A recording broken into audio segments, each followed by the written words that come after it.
A partir de agora está no ar Agro e Prosa Podcast, o seu podcast do agronegócio. Oferecimento Precisão Aeroagrícola. Alta tecnologia, eficiência e produtividade no campo.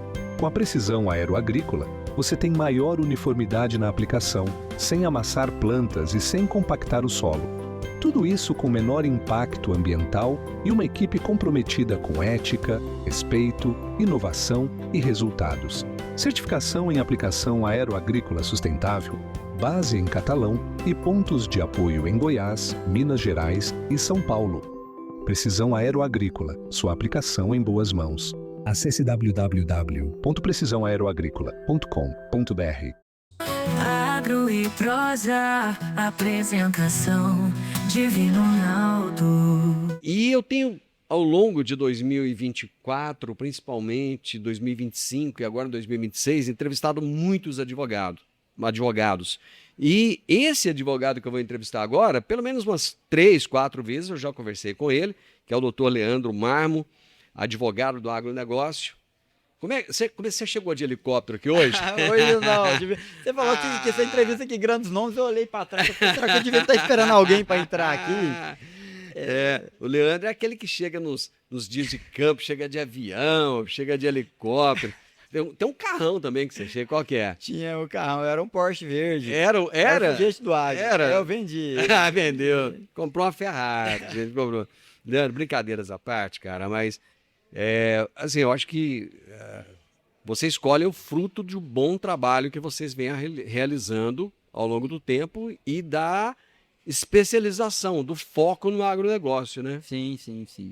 É um trabalho aí que meu pai já vem desenvolvendo há mais de 4 décadas, né? Mais de 40 anos, especializado em ajudar o produtor rural que passa por um momento de dificuldade, em que às vezes passa por uma incapacidade financeira temporária de pagar as obrigações que ele tem, se vê diante de um desafio e de um risco de perder o patrimônio. E aí é onde que a gente entra para poder ajudar esse produtor, ajudar ele a entender melhor a situação dele, porque às vezes ele desespera demais e a situação não é para tanto, e apresentar quais são as possibilidades que ele tem para poder continuar na atividade, né, Divino? Porque quando o produtor está numa situação de dificuldade financeira, ele não quer dar golpe em ninguém, ele não quer deixar de pagar as contas, ele quer simplesmente continuar produzindo e sem correr o risco de perder o patrimônio, porque o credor do outro lado também, naturalmente, vai fazer de tudo para tentar receber seu crédito, ainda que isso custe liquidar o patrimônio inteiro daquele produtor, né? E o maior bem, eu falo que o maior bem do produtor rural, em primeiro lugar, é a família, né? Sim. Tanto é que o agronegócio, ele é na sua essência familiar. É. Mas o segundo maior patrimônio que ele tem é a terra. Sim. Sem terra, ele não produz nada, né? E ele tem que ter a garantia de que ele precisa, mesmo estando em momento de dificuldade, de manter essa terra para poder plantar de novo, Claro. né? E uma das dúvidas maiores que eu vejo, Leandro, é o seguinte: o produtor tem uma incapacidade de pagamento, suponhamos agora. Ele não Certo. consegue, ele não quer entrar com um pedido de recuperação judicial porque é algo extremo, Sim. né? Ele vai buscar uma negociação no banco, Sim. que pode ser um alongamento da dívida Isso, ou uma renegociação dessa dívida. Por mais que a gente tenha falado disso outras vezes, eu gostaria que você falasse um pouco a respeito dessas duas modalidades. Sim. Primeiro, a gente sempre coloca que o produtor tem que ter muito cuidado nessas negociações que ele faz com os bancos sozinho, porque ao longo dos anos da relação dele com o banco, ele precisa entender que o banco foi apiando ele. Então o banco amarrou a mão dele, amarrou o pé. Então ele vai chegar na negociação sem condições de lutar adequadamente. E se ele não sabe quais os direitos que ele tem, ele não sabe qual que é o limite que ele pode topar na negociação. Se ele não sabe quais direitos ele pode reivindicar, caso aquela negociação não dê certo, ele pode acabar sendo subjugado naquela tratativa e sendo imposto ali algo muito ruim que ele concorde e que isso vai fazer com que ele venha perder o patrimônio, né? Então, quando a gente fala de renegociação, o que o banco vai fazer? Não, vamos fazer um mata-mata. Vamos fazer uma outra operação de crédito aqui, desvinculada dessa, para liquidar isso aqui. Esse tipo de operação dificilmente vai atender o que o produtor precisa. Porque o que o produtor precisa é de um prazo de carência, ele precisa de um prazo mais longo para pagamento. Muitas vezes essas renegociações vai dar em 1 ano ou 2 de prazo, no máximo 5, e vão colocar juros muito altos. Então vai colocar outra taxa de juros mais altas do que aquela do contrato originário, 15%, 20% ou mais ao ano. E muitas vezes, quando o produtor assina, ele já sabe que não vai dar conta de cumprir. Mas só que ele vai assinar porque ele não quer ficar negativado. É a Ele pressão. não quer ficar inadimplente com o banco. É a Então, pressão ele vai- momentânea. ele vai assinar. O que é o ideal que o produtor precisa pedir para o banco? É um direito que ele tem no manual do crédito rural, mas as instituições sempre negam, né? É o alongamento dessa dívida. O que significa alongamento? O alongamento ele tem 3 pilares muito importantes. Divino. Primeiro, é carência. Então tem que ter uma carência. Qual que é essa carência? Ela não é pré-estabelecida na lei. Pode ser que um produtor precise de uma carência de 6 meses. Às vezes ele chegando na próxima safra, ele já consegue resolver aquilo dali. Pode ser que ele precise de 1 ano, de 2 anos de carência. E aí vai depender da cultura, do nível de endividamento global dele, não só daquela operação de crédito, mas de todas as dívidas que ele tem com aquele banco, inclusive com os demais, olhar a situação globalmente.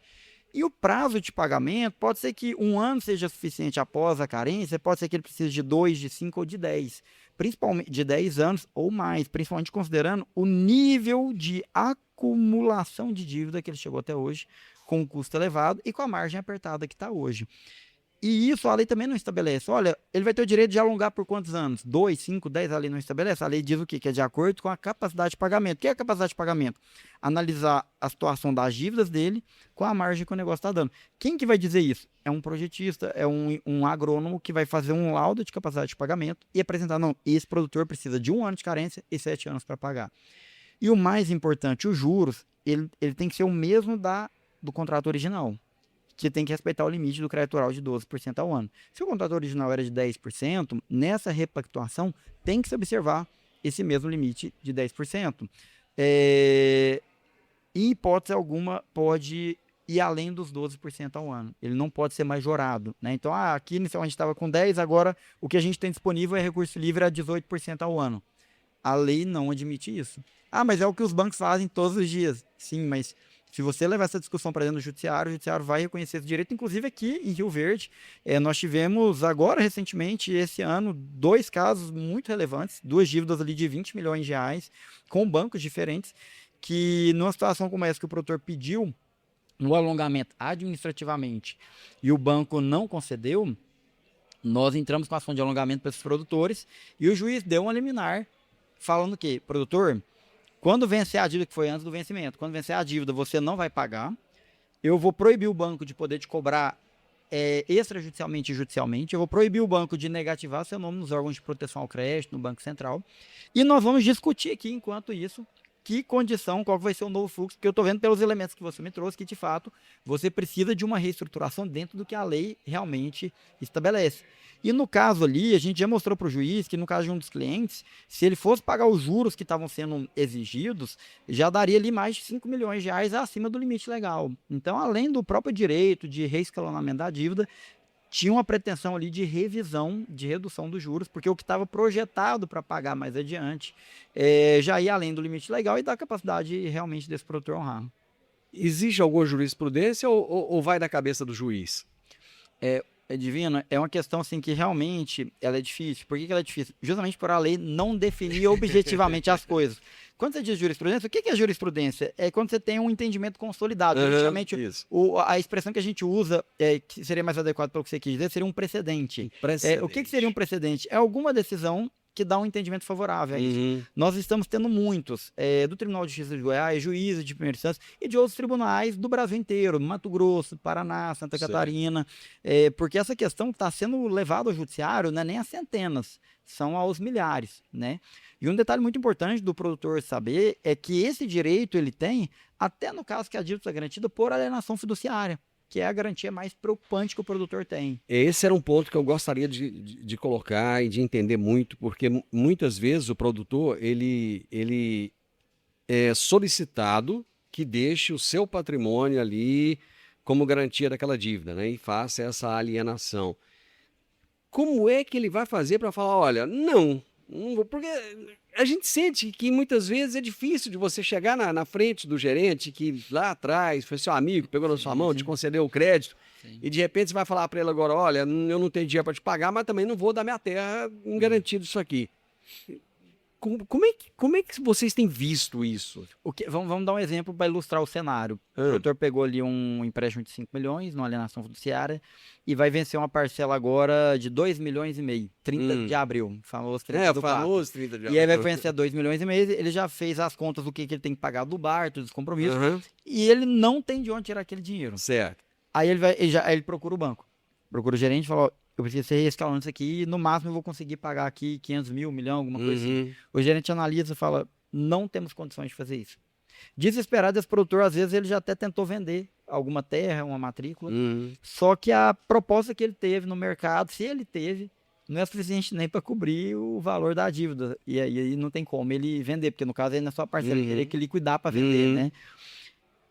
Aí ele precisa entender que ele não tem que ir para tudo ou nada.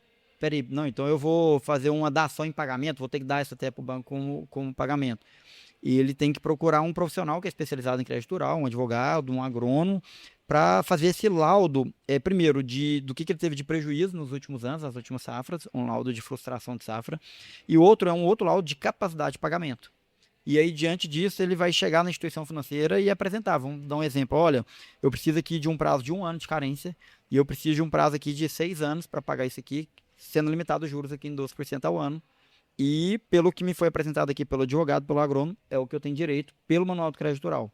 Vamos fazer dessa forma? A instituição às vezes vai negar formalmente ou às vezes ela não vai nem dar retorno para ele.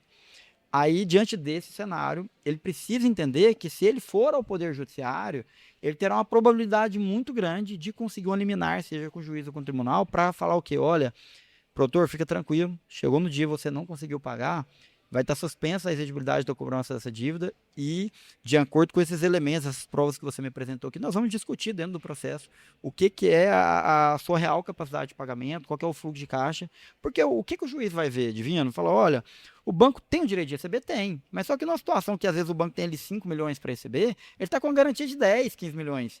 Então, ainda que você fale assim, nossa, mas essa ação está dando uma liminar no começo, não vai prejudicar o banco, vai que essa ação no final ela é improcedente, não vai prejudicar o banco? Veja, num cenário como esse, de uma dívida de 5, um imóvel de 10, o banco tá assegurado. Ainda que essa dívida vai estar sendo acrescida de juros, de multa, de correção monetária, se eventualmente lá na frente essa ação é improcedente, ou se o produtor não pagar ela de alguma forma, o banco vai ter como receber ela integralmente, né? Agora, é um momento que exige realmente muita prudência, porque o cenário é desafiador. A gente entende o lado da instituição financeira, quando ela traz ali custos de captação elevada, inadimplência, uma série de questões, mas para um produtor que está com a dívida muito elevada, você exige dele pagar 20% ao ano de juros e num fluxo muito apertado, porque tem muitos produtores vendo que o cara às vezes tem empréstimo que vai vencer daqui a 5 anos. Só que às vezes ele está com 50% da dívida vencendo dentro de 1 ano. E não casa dentro da capacidade dele. Não casa, não tem como, né? Então, esse produtor precisa entender que o banco falar para ele não é a palavra final, não é o que realmente ele tem ou não tem direito. Ele tem que procurar um advogado especializado, um agrônomo, e apresentar a realidade. Falar, estuda a minha situação, estuda os meus números, estuda tudo que eu tinha de potencial produtivo nas últimas safras, tentar aí os últimos 3 anos, pelo menos, o que eu tive de frustração, o que eu tive de margem, o que é o meu nível de endividamento hoje e, de acordo com essa realidade, como que eu faço para conseguir pagar isso aqui com a minha produção nos próximos anos, né? Aí esse estudo ele tem que ser feito, tem que ser colocado ali na ponta da caneta para ver o que é plausível de ser realizado para aquele produtor. O produtor ainda tem receio de procurar advogado? Demais, Divino. Assim, eu acho que não é só produtor, cara. Assim, parece que todo mundo, quando fala que é justiça, fica um negócio assim meio que, nossa, mas eu não queria mexer com isso. Sim, sim. Até parece que as pessoas têm receio de buscar os seus direitos. Sim, não, parece não tem. Até porque é um sentimento de que se ele está buscando isso, que seria algo necessariamente contra os interesses do banco, ele se sente mal por um sentimento de gratidão do ser humano, porque ele tem uma gratidão com aquela instituição financeira que o apoiou e ajudou muito na operação. E ele acha que ele agindo dessa forma ele estaria sendo desleal, algo nesse sentido. E não é. Ele precisa entender que ele tem direitos, que ele tem limites e que não é tudo que é possível. E que aquilo que a lei protege, ele dá direito a ele, ele tem que procurar. Ele tem que entender o que é para ser feito, porque é igual a gente com um médico.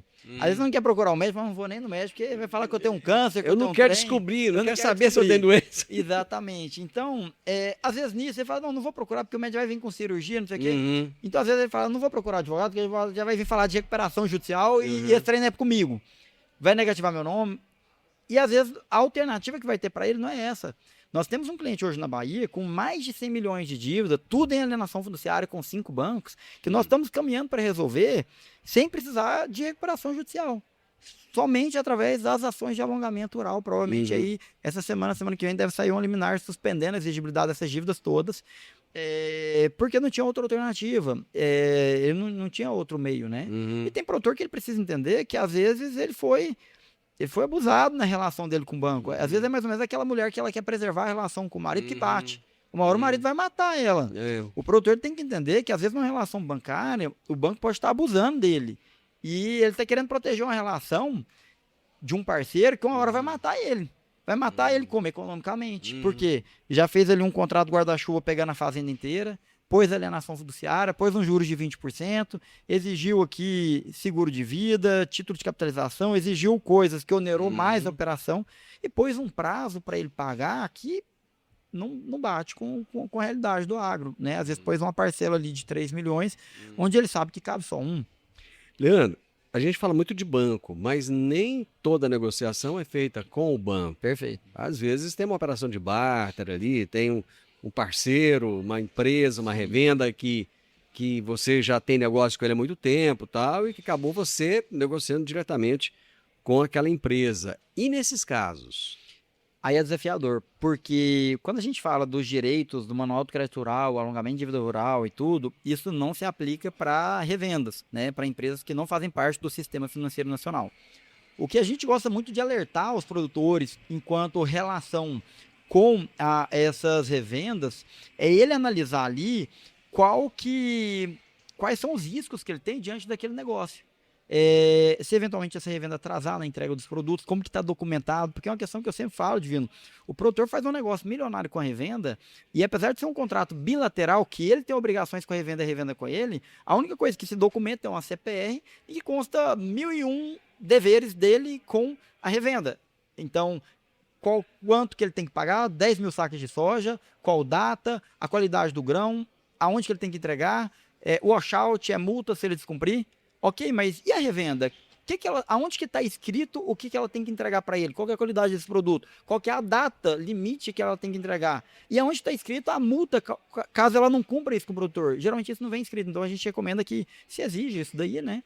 E se eventualmente o produtor estiver numa situação, ok, passou aí do contrato, ele entra numa inadimplência com a revenda, também é importante ele procurar um advogado para orientar ele. Por mais que ele não vai ter direito a um alongamento da dívida rural, ele fica sujeito ali também. Hoje as revendas estão exigindo muito alienação fiduciária. E a revenda, Divino, assim, por lei, ela não pode cobrar juros acima de 1% ao mês. Por lei. Qualquer pessoa não pode, porque senão configura a agiotagem, inclusive. Mas cá entre nós, a gente sabe o que é a prática do mercado. A revenda, ela vai captar dinheiro no mercado, ela vai captar, sei lá, a 15% ao ano nas instituições financeiras. Quando ela faz uma operação com um produtor ali, um barter, é uma operação de crédito. A revenda, ela não vende produto. As revendas hoje, ela não vende produto mais, ela vende crédito. Então, ela está tendo inadimplência. O custo de captação dela do dinheiro é alto. Ela tem que pôr o spread dela. Ela vai cobrar o quê? 2, 2,5%, 3% ou mais ao mês. Ok? A gente sabe que é legal, mas...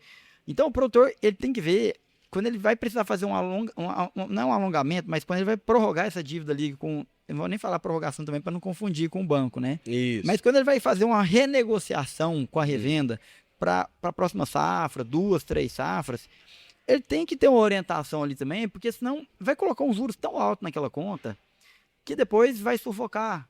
E o produtor hoje, a margem dele é muito apertada, principalmente se for arrendatário. Eu vi uma apresentação do Banco Central, de um diretor do Banco Central lá na Câmara dos Deputados, Divino, que ele falou, olha, nas últimas 3 safras, nos últimos 3 anos safras, quem era arrendatário no Brasil e plantou com capital de terceiro, não plantou com capital próprio, e que é o que a gente vê muito, né, arrendatário que faz barde, ou pega dinheiro em banco, falou, olha, ele só teve prejuízo. E aí eles apontavam a média de percentual de prejuízo ali, que foi diferente em cada safra, foi só prejuízo. Então, se o cenário é esse, ele não está tendo margem para pagar, ele tem que ver aonde ele consegue reduzir o prejuízo dele. Então, se ele vai sozinho para uma negociação dessa, o pessoal vai engolir ele dentro na revenda. Então, ele tem que procurar um advogado para orientar, para conduzir, porque assim, tem que respeitar os limites do direito da revenda, lógico, ela tem que receber o crédito dela com os acréscimos, porque senão também ela quebra. Mas esse produtor, ele tem que procurar ajuda, ele não pode ir assim, são meus amigos, são meus parceiros, eu sei dos meus direitos, eu me garanto na negociação, sou bom negociador, e achar que isso vai ser o suficiente para que ele faça o acordo mais justo. E quando o produtor desespera e deixa a coisa rolar solta e... Aí nós estamos falando de 99% dos casos. É? Aí nós estamos falando da vida real. Meu e Deus aí nós estamos falando do que acontece. Aí, se ele conseguir pagar, ok, se ele conseguir honrar com aquilo. Mas se não, ele pode questionar judicialmente. Não procura advogado preventivamente, né? Só procura depois que foi pro... Mas ele pode ainda. Ele pode chegar no judiciário e buscar discutir. Ele pode buscar, olha, eu fiz esse acordo aqui com a revenda, ficou embutido aqui uns juros muito altos. Eu preciso revisionar esses juros por dentro do limite legal. Eu preciso que seja afastado da minha mora, porque estava cobrando juros acima do limite legal. Eu preciso de um liminar aqui para impedir que ele faça a negativação ao resto da minha produção. Aí ele pode, e é importante ele saber que ele pode isso, porque senão também ele desespera, ele acha que ele vai ter que dar a terra dele em pagamento, que ele vai ter que fazer qualquer coisa. Porque a gente está num momento hoje que, para muitos produtores, a luta é por sobrevivência, né? A luta é por sobrevivência mesmo. É continuar na atividade ou não, né? Continuar ou não. E assim, é um cenário de guerra, o cara tá andando ali na lavoura, e é uma bomba caindo do lado da orelha dele ali, é mais ou menos ele andando no Irã hoje, Parece né? que tá no Irã. Parece que tá no Irã, é a bomba, e ele tem dificuldade, a gente tem que entender, esse produtor, Divino, que ele tem dificuldade de raciocinar com clareza. Pra gente que tá aqui fora, no ambiente controlado, não vai cair uma bomba aqui, é tranquilo a gente estar falando sobre isso, parece até óbvio, mas pro produtor que ele tá ali, preocupando de colher soja em abril, porque não teve janela de colheita. O milho que ele comprou para plantar já não vai dar para plantar. Mal ele vai plantar um sorgo, um milheto ou uma braquiária. E ele já não vai ter a receita que ele esperava do milho. Logo agora que o milho está passado R$70. E aí ele tá o 30/4 chegando. A margem está apertada. No desespero da soja caindo, vendeu soja a R$105. Então, assim, é muita coisa na cabeça dele e o gerente ligando, vem aqui, a negociação que a gente tem é essa, se você não assinar, o banco vai mandar para cobrança, vai negativar. Ele não consegue refletir, assim, é um ambiente de muita pressão em que, cara, às vezes é um cara que a gente está falando, não é um cara fraco emocionalmente nem financeiramente. Às vezes a gente está falando de um cara que tem um couro grosso, é um cara que já passou por outras crises pesadas no campo, no âmbito pessoal, é um cara que já passou aí para mais de décadas com frustração de safra, é um cara que às vezes hoje ele tem um patrimônio milionário, mas ele está vulnerável. Isso é tão real que você está falando, que a primeira palestra da Feira Tecnoshow 2026 foi com o Augusto Cury falando sobre a saúde mental no campo. É mesmo? Foi. Que legal, que coisa boa. Então foi a primeira palestra. Tanto Tinha é que ter que. colocado ela no rádio para todo mundo. Não, mas encheu de telão aqui para o pessoal assistir, porque o auditório já não cabia mais nada. Que maravilha. E ele veio falar exatamente sobre isso. Quer dizer, a pressão em cima do produtor rural hoje é tão grande que está afetando o emocional, afetando a saúde mental, afetando o relacionamento com a família. Sim. Então, assim. Tá virando doença, realmente. Doença, sim, você falou a palavra certa. Está somatizando e está virando doença. Para a gente terminar, tem um último caso. Nós falamos de quando o produtor não cumpre, por exemplo, com a revenda. E quando é o oposto? E quando a revenda não cumpre com o produtor? Divino, eu vou te falar. De vez em quando chega para nós. A coisa mais difícil que a gente tem como advogado é ajudar esse produtor que a revenda não cumpriu com ele.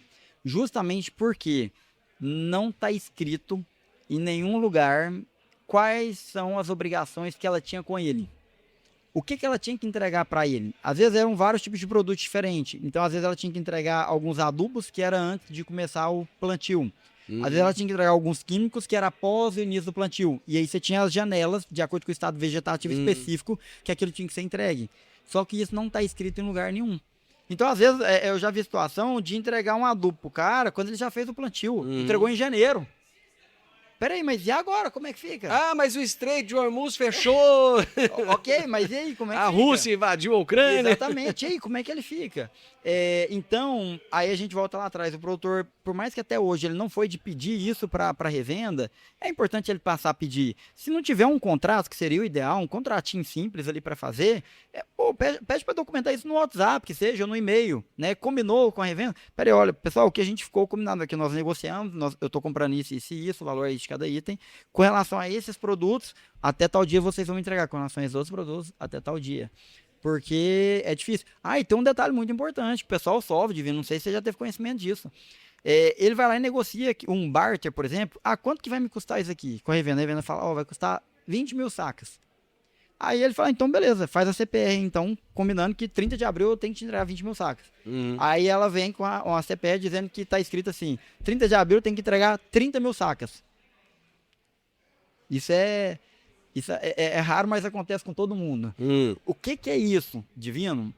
Ela fala assim, não, isso é só uma garantia nossa. Você lembra que antigamente o banco, você ia fazer uma operação, o banco fazia você assinar uma nota promissória num valor maior que a parte ali. Levava que era garantia? É mais ou menos a mesma história. O problema é que no banco, pelo menos, você tinha um contrato dizendo que realmente o que você tinha comprado. Aqui o produtor não tem. Ele se comprometeu a 20, mas o que ficou escrito na CPR é 30. E aí ela fala que é uma garantia de não sei o que. Na prática, o que isso serve? Para duas coisas muito ruins para o produtor e duas coisas muito boas para a revenda. Algumas legais, outras ilegais. O que a revenda vai fazer? Ela vai pegar essa CPR de 30 mil sacas, é um recebível que ela tem, um crédito. Ela vai chegar na Singenta, ela vai chegar na Bayer e falar assim, Bayer, eu tenho um recebível aqui para 30 de abril de 30 mil sacas. Faz dinheiro para mim nesse recebível meu. Ela envelopa, ela junta aquelas CPRs todas que tem e falou, eu tenho 500 mil sacas para receber. Entendi. Na verdade, ela tem 400. O que é aquilo? É igual quando você tem duplicata fria. Então, aquela CPR, parte dela é um crédito frio, que ele não existe. E ele está monetizando de uma forma ilícita. Chama de crédito podre. Isso. E o que é o problema? O produtor, se ele entregar 20 mil, a revenda vai lá e dá o documento para dar baixa no cartório. Mas vamos supor que esse produtor entregou 15 mil, faltou 5. Sabe o que vai acontecer? Ela não vai chegar no judiciário falando assim, eu vim aqui para arrestar 5 mil sacos porque ele não cumpriu comigo. Ela vai chegar com a CPR de 30, falando que foi cumprido 15, fala assim, me entrega as 15 mil, mais 30% de multa, mais washout, mais não sei o que, mais 20% de advogado. O negócio do cara devia 5 mil sacos, de repente tá devendo 20. Aí ele chega no advogado e fala, isso aqui foi o que eu combinei com ela, na verdade foi 20. Como é que nós vamos provar isso aí? Porque em lugar nenhum ficou escrito que o real era outro. Leandro, vamos torcer para que o produtor rural saia dessa. Aquilo que eu falei, às vezes com um arranhadozinho ou outro, mas que saia vivo, que saia mais casca grossa até, sim. que saia mais sábio e mais resiliente ainda, porque a gente sabe que resiliência é a palavra que nós precisamos para ultrapassar os momentos difíceis, que vão passar, né? Que vão passar. Maravilha, Divino. Vamos lutar para que todos saiamos, todos nós que estamos no agro, possamos sair vivos, inteiros. Lutar primeiramente pelo produtor rural, que é o elo mais fraco da cadeia, onde que a ponta realmente estoura com mais força, mas também pelas revendas, pelos bancos, que todos consigam sair ainda mais fortalecidos e mais maduros, porque é isso que o nosso agronegócio precisa, de um ecossistema mais saudável, que atue de forma mais saudável e que, superada essa crise, todos possamos sair melhor do que entramos. Bacana. Fala pro João que eu quero gravar um podcast com ele lá no seu estúdio. Lá não tem essa barulheira, não tem esse povo derrubando parede, né? Não tem... Obrigado, viu, Leandro? Gostei muito da conversa com você. Maravilha. E tudo aquilo que a gente fala em prol do produtor rural sempre é benéfico. Obrigado, viu? Mais uma vez. Maravilha, obrigado. Isso aí, gente. Nós continuamos aqui no meio dessa muvuca toda. Hoje é um dia muito especial. Hoje é dia do jornalista. Talvez você esteja vendo essa entrevista, ouvindo bem depois, mas o pessoal está muito feliz, os jornalistas estão alegres, porque é o dia deles. E a gente tem que entender isso, né? O ambiente proporciona isso. Estamos aqui no nosso estúdio, dentro da sala de imprensa da Tecnoshow Comigo 2026. O podcast Agro e Prosa tem o objetivo de falar do agronegócio de forma fácil, simples e descomplicada. Diariamente conversamos com os maiores atores do agro e abordamos os mais diversos assuntos de interesse de produtores rurais, técnicos, pesquisadores, profissionais da área e simpatizantes do agronegócio. Se você gosta do nosso podcast, então você pode nos ajudar. É muito simples. Basta seguir-nos nas principais plataformas de streaming e também no YouTube. Se você deixar um gostei, compartilhar os episódios e deixar um comentário, já vai nos ajudar muito a dar relevância tanto ao podcast quanto ao canal. E o mais importante de tudo, nos siga para receber notificações de novos vídeos e episódios. Um grande abraço para você e até a nossa próxima prosa.